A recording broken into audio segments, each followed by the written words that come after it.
Awesome. Well, perfect. It is showing us live on both of our platforms. So I'm going to just give it a few minutes before we get going.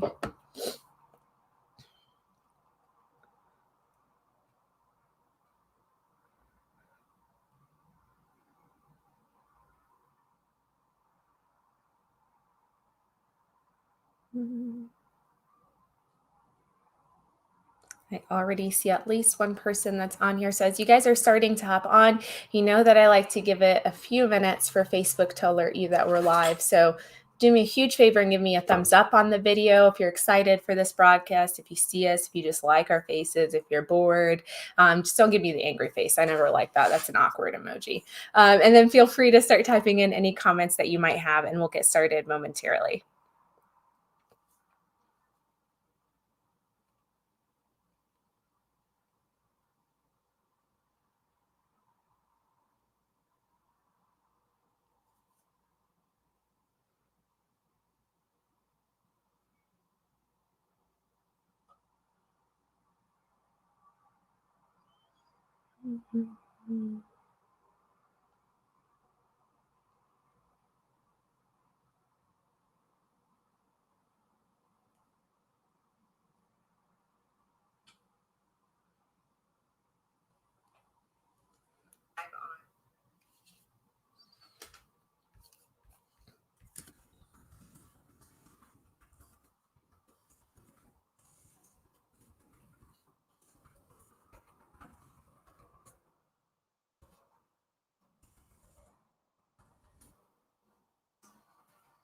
Well, perfect. Let's go ahead and get this kicked off and started. I already see our past board chair, Brian Dice. Thank you for hopping onto the broadcast with us.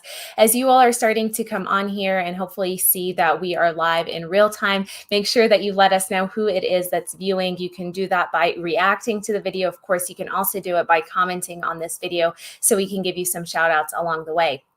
I am Juliette Abdel, your president and CEO for the Westminster Chamber of Commerce, and I am pleased to continue to bring to you our live broadcasts. These are on a near daily basis. It kind of depends now that we're starting to pick back up on our regular programming and activities to try and fit this in around those. So you can find the majority of our videos actually here on our Facebook page in the video section. You can also find it on our YouTube channel, Westminster Chamber of Commerce, and feel free to binge away. I think we're expecting like a ridiculous amount of snow over the weekend. So this should be your go-to resource. Just, all things chamber, community, COVID. And if you do that, give me a hashtag replay so I know which videos you actually tuned in on. If it is your first time on our page, please do not let it be the last. Hit the like button, hit the notifications to get alerts when we go live and post any fresh new content. And if you are a returning viewer with us, like Counselor Scully, who's already back on here with us today, make sure that you hit the share button on this message so that people in your network can also be aware of not only the information that's out there, but can know who to reach out to if they have any questions or comments along the way. Now, I love making this as interactive as possible. So here are a few nuggets of knowledge for you to keep in mind. One, if you know of people that are not active on Facebook, whether they were banned from Facebook, they're in Facebook jail, or they just don't want to be on Facebook, this is also streamed on our YouTube channel, Westminster Chamber of Commerce. Make sure that you're connected with us on all of our social media platforms. That's Instagram and Twitter at Westy Chamber. And of course, our LinkedIn page, Westminster Chamber of Commerce. So as you all are aware, these videos are in real time. What we try and do is allow for our expert to speak about a particular topic that we know is very important to our business community.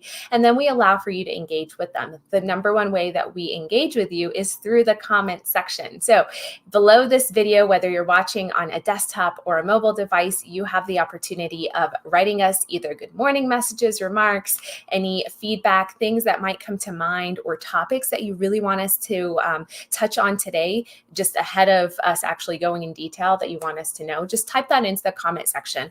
And then, of course, as Adam is going in and starts providing those overview and details for us, then you can start asking those questions, and we'll be sure to pause between every section. Adam's got this nailed down since it's his third time with us, and see what questions or comments are up. So thank you so much, Counselor Scully, for hopping on and sharing a nice good morning message our way. This is how we will display your comments. So hopefully you have a lovely photo as our counselor does, so that we can show that as well. So today's broadcast is a legislative update. It's brought to us by Adams County's State's very own, I'm going to probably butcher your title, but it's going to be very close. Their Legislative Affairs Director for their Government Affairs Division, Adam Berg. Did I nail it? It's pretty close. It's pretty close. Okay, good. We're just going to call it. I like it. Yeah. Thank you, Adam, for being on here. I'm really excited to hear what you've got to say. Great. Yeah. Thank you for having me on, and I'm ready to jump in whenever you are. Yeah. Well, the floor is all yours. I'm going to go ahead and mute myself, and I'll try and capture everything you're sharing in the comment section. And as we see people, of course, I'll pepper them through. Great. Perfect. So I think we're going to touch on some General Assembly stuff here at the state, and then sort of look at what does the federal landscape look at right now, understanding we're going to see a very large stimulus package passed potentially today and then off to the president's desk. So starting with the General Assembly, as you'll recall, they met back in January briefly and then adjourned for, I believe, 34 days, and then came back in to start the business all over again, keeping in mind there were lots of ongoing stakeholder conversations during that time. So we have seen just a large swamping of bills in the first 3 weeks of session. We're over 400 bills as of today. Typical session, you could see anywhere between 650 to 850 usually, just sort of varies. And then we have about 96 days left in the session. And that is under the assumption that they are going to use the full 120-day calendar. We've heard mixed things. They might try and adjourn in early to mid-May as per usual. They may take the full month of May. I think it's a matter of how much they can get done, as well as the financial situation, which we'll touch on in a little bit. So really the big ticket items we've been waiting to see drop haven't quite hit yet. We saw one big item last week. It deals actually with a single-use plastic bag and then a polyester or styrofoam ban that would give a local government an authority to sort of phase those out over the next 2 to 3 years. That's slowly making its way through the chambers. But really what we're all, I think, waiting to see is a public option bill. It's similar to what we saw last year. And now a large transportation package that has sort of been swirling since the summer through the fall into when we can sort of expect some white paper or some additional information on it. So the public option bill is actually looking at the healthcare industry in Colorado to provide a 2 to 2.5 year window to reduce premiums in the individual market by a certain amount. Should that not happen, the state would then move to a quasi-public option as the second part of the bill to bring those prices down. So really imposing some price controls on providers and providing sort of a public option through the state that people could be provided health insurance. I don't think the bill's going to move fast. We're expecting it to be introduced either this week or next. The second large bill we're looking at is obviously the transportation legislation. So from what we've heard, and we've not seen white paper on this quite yet, is really you would be looking at an additional fee structure on top of existing gas taxes, which would be a gas fee. That would be also for high volume drivers. So think of delivery services or rideshare companies like Uber, who would then be paying some kind of fee structure towards the overall pool of transportation funding. Again, that bill's not been introduced. I think everyone is sort of waiting with bated breath to see, understanding we have some serious transportation needs in the state that needs to be addressed as we continue to grow. So again, we're 3 weeks into session. Really a big thing that's been passed has actually been supplemental budget bills. So things to sort of backfill into the budget over the last few weeks to state programs and help them keep up and running and providing all the important services.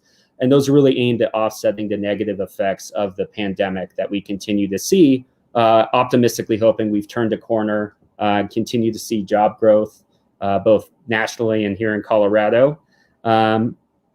And that's sort of the end of that section, Juliet. So I don't know if there's any questions. If not, I'm happy to chime into sort of the state stimulus proposal aspects. Yeah, no, I think that was very succinct and great. We actually had a couple of other people that hopped on. Lalenia, thank you for the nice good morning message. We have Adam Berg with us, providing us updates on both the state and now subsequently federal level. Of course, coming to us from the lens of Adams County, but he's touched on some of the expected larger type of bills, and one of the ones that is looking to move through. I'm going to go ahead and just be upfront and ask you a couple of ones that come to my mind. You know, as it relates to the bill with the single-use plastics or the styrofoam ban that's there.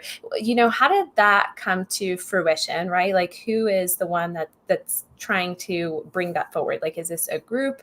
Is it, a community that's really trying to go after this? And then when I think about right now, right, and I think about COVID and how margins are already incredibly hard for those retailers and restaurants to really meet even keeping their employees, when you factor in bringing things that are more recyclable or more environmentally friendly, they're a lot of times way more expensive. That's the main reason behind why more businesses aren't already implementing that. So I'm just curious, where are you seeing that this is coming from, and maybe some of the logic that might be behind the implementation? Sure. I think those are great points and questions, and it is a very contentious topic depending on the groups involved. So it stemmed from, we saw a similar effort last year. Due to the pandemic, it was sort of pushed aside as not being a priority. Right. It's similar. I think you have some of the more environmental progressive groups in Colorado who've really been advocating for this, recognizing that renewables and more recycling and the benefits of it. I think there's a valid argument, and why it's so contentious is we've seen the restaurant industry in particular had struggle through COVID, and there has been relief and those sorts of things. But when you do look at production, there's a significant cost associated with styrofoam as opposed to, say, maybe an aluminum container that would be used for to-go food. And so I think you're going to have a lot of conversations and people talking about this bill about where does the cost then get passed along to? Does it mean that businesses would be cutting potentially employees? Does it mean the cost of food would go up? I think it's a particularly difficult conversation in the face of COVID, which I think you spoke very poignantly to. Yeah, and I appreciate that. I try and give like the most unvarnished or unbiased perspective on things, but my heart goes out to those that are, especially during this time, like it's been a real challenge to even access. And so we talk about federal funding and this next stimulus that's coming forward. Let's transition to that and maybe what support that might do for the working families and those of us that may not have been in fortunate positions with employment. Great. Yeah. So there's sort of a two-tiered structure. The first is there's still the rumors, or it's not a rumor, it's going to happen, of actually a Colorado stimulus proposal specific. So you remember back in November, the governor outlined a significant state stimulus proposal to the JBC that I wanted to have issued immediately. The JBC issued part of it very quickly and initially, but said they'd like the rest to actually go through the General Assembly. So some of the things the governor proposed were $220 million in road and infrastructure, $120 million for broadband internet access that would be provided to more than 30,000 homes, $70 million in grants to revitalizing community main streets, $40 million towards job training. Obviously, a lot of stuff within this that could go directly to help infrastructure, the economy, people's jobs and employment opportunities. So the question remains of how big the package should actually be when the state puts it forward, recognizing we have a significant amount coming in to the state and direct to some cities and counties in the next couple of weeks. So again, the JBC has already rebuffed the initial effort to fast track a state stimulus deal, saying it really needs to go through the legislature. So what you're going to see in the coming weeks is additional bills very focused on specific areas of policy. So one might be, say, a housing bill. That's part of a stimulus. You may have an additional transportation stimulus on top of the other proposal we talked about, as well as some other items. So that, I think, is going to play out here over the next month or so. We'll really start to see those come out. So something to keep an eye on.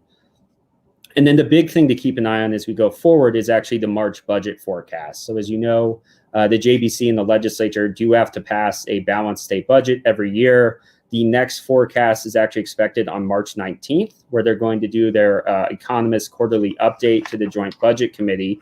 In the early days of the pandemic, analysts were actually predicting pretty catastrophic economic slowdowns, which we did see for a period of time.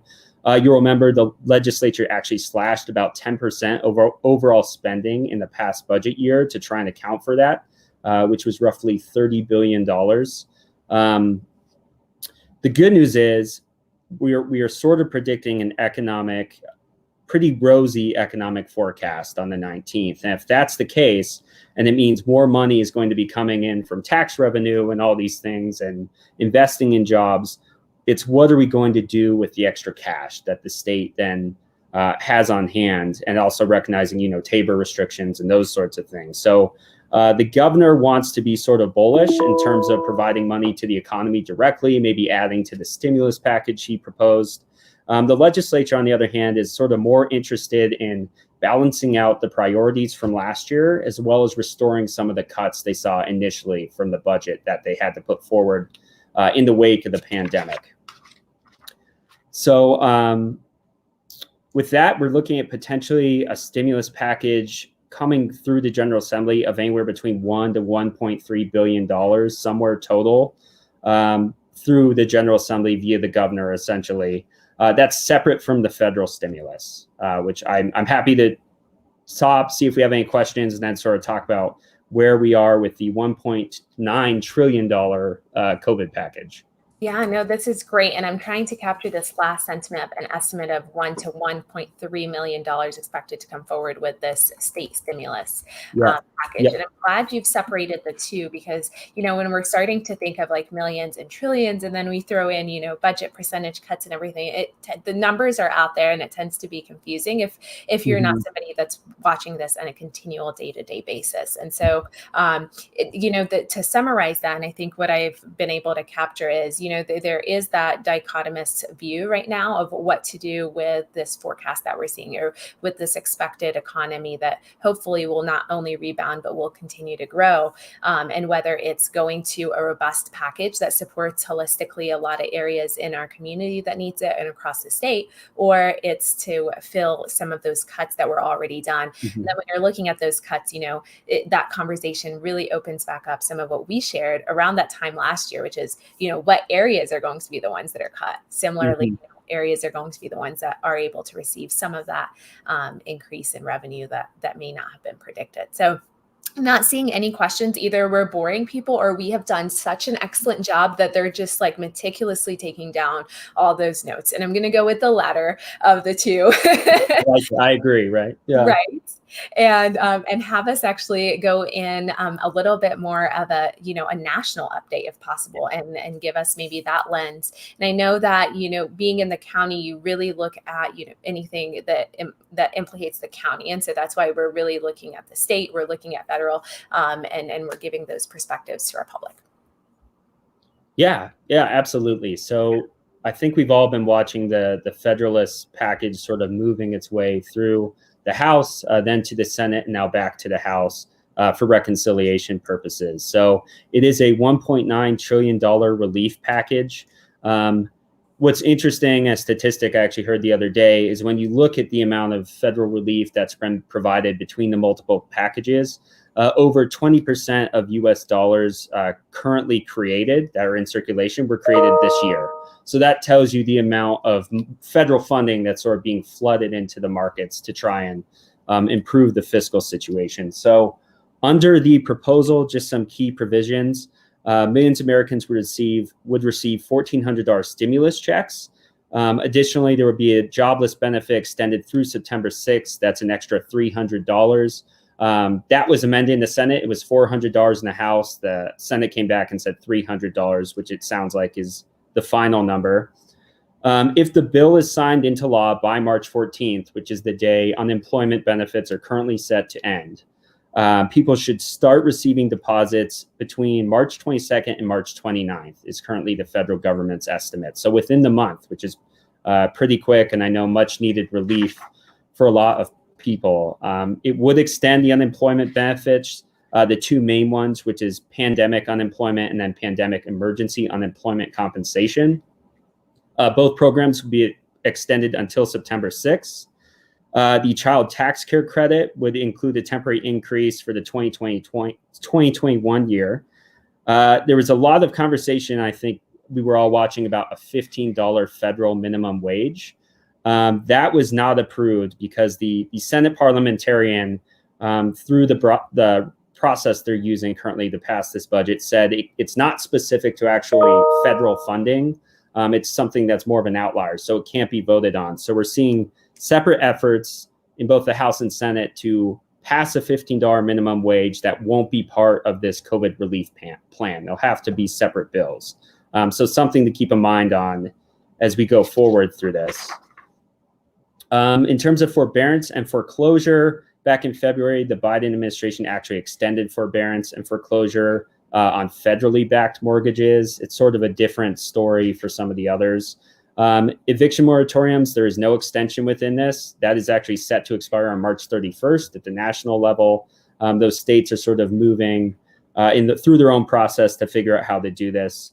And in terms of what else is in the bill, there's a set aside for $20 billion in rental assistance and food benefits that provides aid to help for low-income households. There's some SNAP benefit increases by 15%, some additional things tied to sort of those more food benefit, human services issues are a component of the bill. That's sort of that. The last topic I have is actually congressional earmarks, which is not related to COVID relief, but certainly something I would advise everyone to be watching closely. Yeah, so I'll have you pause just for a minute because you have just thrown a bunch of information our way. And I've tried to capture a lot of it into the comment section of this broadcast. For all of you that are hopping on with us, we have Adam Berg from Adams County providing us with a legislative update. He has gone over state and then he's transitioned now to the federal, really spoke to some of the federal items in the proposed stimulus that's being discussed with the goal of getting passed through by the 14th. So a quick question that came to mind, and if just for clarification purposes, because I wrote it in here and then I was like, people are going to ask, pandemic unemployment versus pandemic unemployment emergency compensation. How do we want to define that for people so that they can understand really, does that touch them? Does it apply to them? Sure. So the initial one, the pandemic unemployment assistance provides aids to self-employed, temporary workers, and gig workers. And then the pandemic emergency unemployment compensation program provides an additional 13 weeks of benefit beyond the typical 26 weeks that states provide to jobless workers. So that's sort of the difference between the two. Excellent. Thank you so much for that. Sure. We then went in detail on some additional I'm so shocked that they're looking to try and get this out by the end of March to people. Be curious to see, how quickly that goes over the next several weeks. As we talk about the federal minimum wage, was this just an item, and we see this often, the larger the bill, the more things that tend to slowly creep in, whether or not they're directly connected to that particular topic or the subject line for that bill. What was the initial thought behind the minimum wage? Sure. So I think it was part of, it was included in the House version. So I think part of what comes down to is House versus Senate rules. Okay. So the Senate, via the reconciliation process, has the Senate parliamentarian, which is a very, you never hear about it, right? Unless they're using reconciliation. So she basically uses what's known as the Berg rule to review whether or not a provision can actually be associated with it's essentially funding for the direct aspect of the government, or if it goes beyond the scope of what they would be looking at with some kind of package. And so she ruled in the Senate that it can't be related. It can't be within the Senate deal, which essentially now means it can't be within the House deal if they're going to pass the budget. So given that's sort of where it stemmed from, I think the conversation has been circling for a while. And as I said and noted, I do think we'll see a continued effort at the national level to try and put something forward through another means, given the majorities of both chambers. Absolutely. Well, thank you for answering that and providing some clarity. Like I said, the more information we can give out there, the more that we can all understand kind of, what is coming forward, why is it coming, and try and find a happy medium that's there. Okay, so transitioning from that federal stimulus, so what additional updates might be out there that we should be aware of on the national front? Sure. So the big one is congressional earmarks. You may have heard the term pork barrel spending before. It's been a while. It's been about a decade since we've really talked about very much. So Democrats in the House have actually introduced their plan to revive earmarking, which is a process where legislators can direct federal spending to their home districts. It's being rebranded as community project funding, as opposed to earmarks, which sometimes have a bad connotation due to issues back in the 90s and early 2000s where members actually got in trouble for securing earmarks for private companies and all sorts of things like that. But they have been part of the federal budget since 1789. They really came to prominence in the 90s. And then 2000s, when Republicans took control of the House, 2011, they pushed on the Senate and President Obama at the time to do away with earmarking, arguing that it can be sort of scandalous and where are members, are they essentially providing funding to private companies in their district, and then maybe they're receiving some of that funding in return. So essentially now earmarking is back in the House, which means when we have a transportation bill, which is one of the appropriation bills that's coming forward, individual members could put forward specific projects in their district for direct funding from the federal government, rather than sort of pools of money, a project to receive direct funding.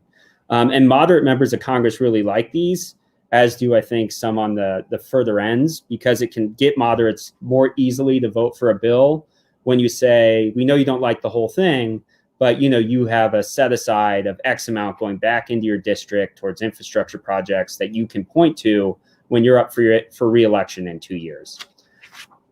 So House members have introduced their proposal. They've set parameters on it. Its overall amount of money has to be 1% or less of discretionary spending, and then members are allowed to submit no more than 10 project requests. So they're trying to put some kind of restraints to it. The Senate is working on their plan to reintroduce earmarks, but has not done so yet. But this is going to be a hot topic of conversation over the next few months as they do the appropriations, because people will be vying for federal dollars.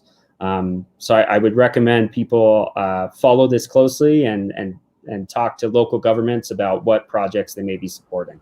Absolutely. And I know that, our partners at the U.S. Chamber and ourselves, we're all kind of pulling together to see, how can we be a part of that discussion of what community projects, but it creates a whole different dynamic to the process of how, how even bills are introduced, and, as opposed to everybody trying to find a consensus. This is something where everybody has a piece. So it changes the landscape. I'll be curious to see what that all looks like. And if the Senate, of course, does catch up, what their parameters for it would be, and how that will unfold as well. So Adam, I think that was a great overview that you've been able to provide for us from not only the state and our federal level. Is there anything on the county that's going on that you wanted to share our way, whether it's from our county commissioners, or I'm not sure if there's anything in particular that they've been looking at lately as it relates to maybe some of the transportation projects, whether it's the different toll roads or things of that nature? Sure. I think we're very closely watching the transportation bill, both at the state level as well as the federal level, through both the earmarking process and just the general stakeholding process with the state.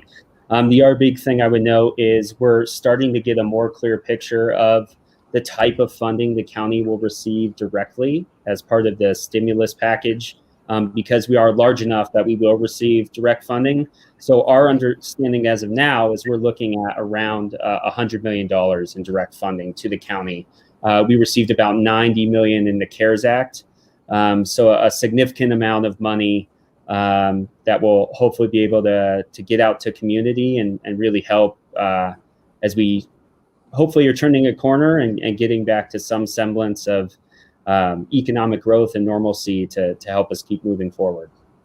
Absolutely. And I think that's such a positive notes to end on. And for those of you that were with us last week, if you did not watch, we had Oedit with us. Glenn Plagans has kind of went in detail on some of the programs and funding resources that they had, but he also gave us some stats and details as far as the number of new startups that are coming in and what changes that we're seeing as it relates to small business. So there is some positivity. There's some light that's a little bit further at the end of the tunnel, but I feel like it's a lot better of a position than what we were in last year, just without all the uncertainty. Not a better position necessarily for some folks that I know have been struggling along the way. So very conscious and mindful of you guys. Please make sure that you are doing your part by advocating to us and letting us know what those needs are. You can always DM this page. You can email us at info@westminsterchamber.biz. We really try our best to listen to all of our community, of course, our business community, but it goes hand in hand. So if the overall community is not doing very well, then our businesses are not, and vice versa. So let us know what your thoughts are, what you're experiencing during this time. If you end up watching this and we are no longer live, you can still ask us those questions. I'll get them over to Adam, give him a little bit of homework, and then he will come back to us with some of those details that I can then post on here. And of course, if you watch this when we're no longer live, give us the replay hashtag so that I can follow and make sure that I see that you have tuned in to the broadcast with us. I see a few folks that are just now hopping on, like Christina and so many others. So know that this will be available for you to rewind and rewatch and get updated, because this is very informative. Adam, on that note, I don't believe, is there anything else that you wanted to share before I completely close this out with folks? No, I just appreciate you having me on, and I'm sure next time will be a whole new slew of legislation and more federal money. So. Yes, yeah, I'm looking forward to our next update. We've had Adam with us. This is our third time to have him on. I believe we'll at least have him on a couple of times before the end of the year. Look out for additional government affair type programs. We have our government affairs committee that meets on a monthly basis, just met yesterday, and are reviewing bills at the state level. If you are interested in finding out what our positions are on certain things, or just being able to be active and leveraging the voice with us, let us know so that we can add you into that. If you are a member, or if you are not a member, we still want to hear from you, your comments and concerns. So with that, I am going to give you guys the rest of your day back. I know we are slightly over 30 minutes. There's supposed to be a winter blizzard, so keep that in mind this weekend and schedule accordingly. Enjoy the little bit of sun that we have right now. And Adam, thank you so much for always being receptive, resourceful, and for being able to provide both perspectives. That's something that I feel like we really need to be doing more of, educating and allowing people to really digest that and take that perspective and go from there. Absolutely. Thanks for having me. Of course. Bye.